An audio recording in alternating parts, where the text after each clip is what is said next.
প্রিয় সাথী বন্ধুরা, রাস্তা দিয়ে দেন, ওনাদেরকে রাস্তা দিয়ে দেন, ওনাদেরকে রাস্তা দিয়ে দেন, ওরা চলে যায়। সাথী বন্ধুরা, আজকে ছাত্রতম প্রতিষ্ঠা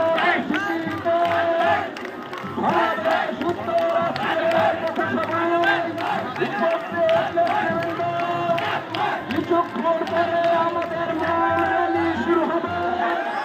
আপনারা সকলে সুশৃঙ্খল ভাবে আমাদের র্যালিতে অংশগ্রহণ করবেন। আজকে সারা বাংলাদেশে বিএনপির যে জোয়ার সৃষ্টি হয়েছে, এই জোয়ার দেখে কিছু উগ্রবাদী সন্ত্রাসী সংগঠন বাংলাদেশে আগামী দিনের নির্বাচনকে করার জন্য কত রকমের ষড়যন্ত্র বাংলাদেশে চালিয়ে যাচ্ছে।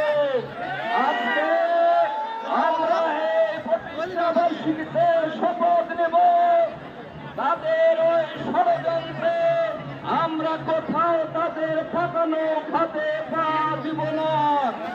আমরা চাই আগামীতে একটি নিরপেক্ষ সরকারের অধীনে সুষ্ঠু নির্বাচন। বাংলাদেশের জনগণের দাবি হচ্ছে আগামীতে অনতিবিলম্বে একটি সুষ্ঠু জাতীয়